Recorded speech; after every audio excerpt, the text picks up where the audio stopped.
এই শীতে বাংলাদেশের সবচেয়ে সুন্দর জায়গা শ্রীমঙ্গল। মিনিমাম কত টাকা বাজেট হলে শ্রীমঙ্গল ঘুরে দেখতে পারবেন? আশেপাশে কোথায় ঘুরবেন, একদম কম বাজেটে মজাদার খাবার কোথায় খেতে পারবেন, সবকিছুই থাকবে এই ভিডিওতে। চায়ের রাজ্যে হারিয়ে যেতে এবং প্রকৃতিকে খুব কাছ থেকে দেখতে আমি গিয়েছিলাম শ্রীমঙ্গলে। এবারে আমি ছিলাম ষড়ঋতু রিসোর্টে। নতুন হওয়া এই রিসোর্ট যেন অন্যরকম সুন্দর। সাদা এবং নীলের মাঝে করা ভিলাগুলিকে খুবই ইউনিক লেগেছে। আমরা নিয়েছিলাম তাদের ফ্যামিলি কটেজটা। রুমের সাইজটা পারফেক্ট, 2টা কিং সাইজের বেড রয়েছে। রুমের সাথে ব্রেকফাস্ট প্লাস রুম অ্যামেনিটিস সবই দেয়া আছে।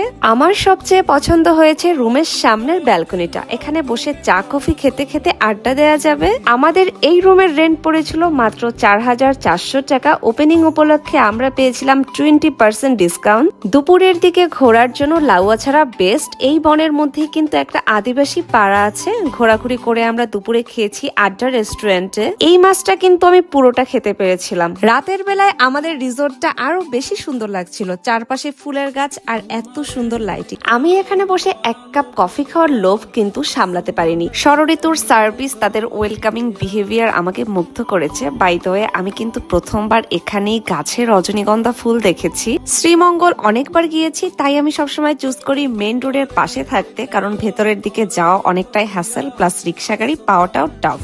ওভারঅল বাজেটের মধ্যে ফ্যামিলি এন্ড ফ্রেন্ডস নিয়ে ঘুরে আসতে পারেন ষড়ঋতু রিসোর্ট থেকে। পরের দিনের জন্য রাখতে পারেন মাধবপুর লেক। মাধবপুর লেকে যেতে আমাদের অটো ভাড়া পড়েছিল 700 টাকার মতো, যেটা নর্মালি 1000 থেকে 1200 টাকা অবধি চায়। আপনারা একটু দামাদামি করলেই কিন্তু কমের মধ্যে পেয়ে যাবেন। বাই দ্য ওয়ে, ঘুরতে গেলে কিন্তু অবশ্যই সান প্রোটেক্টেড থাকতে হবে, আর সানস্ক্রিন গুলো একদম ফ্রি ডেলিভারিতে পেয়ে যাবেন গ্লোনিয়া বাই হুরি পেজে। এছাড়াও কোনো কোয়ারিজ থাকলে আমাকে অবশ্যই জানাতে পারেন কমেন্ট বক্সে। টাটা সবাইকে।